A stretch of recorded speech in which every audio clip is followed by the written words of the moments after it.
에베소서 3장 7절. 이 복음을 위하여 그의 능력이 역사하시는 대로 내게 주신 하나님의 은혜의 선물을 따라 내가 일꾼이 되었노라. 모든 성도 중에 지극히 작은 자보다 더 작은 나에게 이 은혜를 주신 것은 청량할 수 없는 그리스도의 풍성함을 이방인에게 전하게 하시고 영원부터 만물을 창조하신 하나님 속에 감추어졌던 비밀의 경륜이 어떠한 것을 드러내게 하려 하심이라. 이는 이제 교회로 말미암아 하늘에 있는 통치자들과 권세들에게 하나님의 각종 지혜를 알게 하려 하심이니 곧 영원부터 우리 주 그리스도 예수 안에서 예정하신 뜻대로 하신 것이라. 우리가 그 안에서 그를 믿음으로 말미암아 담대함과 확신을 가지고 하나님께 나아감을 얻느니라. 에베소서 4장 1절. 그러므로 주 안에서 갇힌 내가 너희를 권하노니 너희가 부르심을 받은 일에 합당하게 행하여 모든 겸손과 온유로 하고 오래 참음으로 사랑 가운데서 서로 용납하고 평안에 매는 줄로 성령이 하나 되게 하신 것을 힘써 지키라. 몸이 하나요 성령도 한 분이시니 이와 같이 너희가 부르심의 한 소망 안에서 부르심을 받았느니라. 주도 한 분이시요 믿음도 하나요 세례도 하나요 하나님도 한 분이시니 곧 만유의 아버지시라. 만유 위에 계시고 만유를 통일하시고 만유 가운데 계시도다. 11절. 그가 어떤 사람은 사도로, 어떤 사람은 선지자로, 어떤 사람은 복음 전하는 자로, 어떤 사람은 목사와 교사로 삼으셨으니 이는 성도를 온전하게 하여 봉사의 일을 하게 하며 그리스도의 몸을 세우려 하심이라. 25절.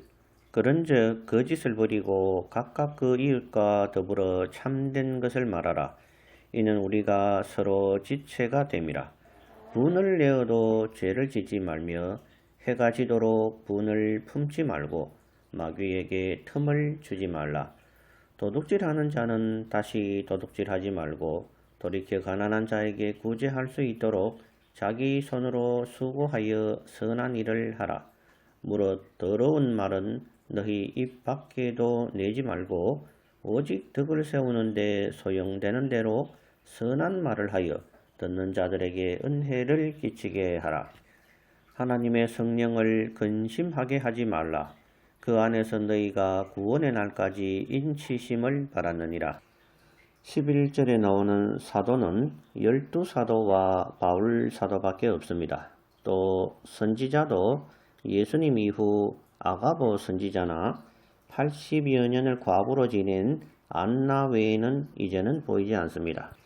그러므로 오늘날의 유효한 직분이라고 하면 목사와 교사인 것입니다.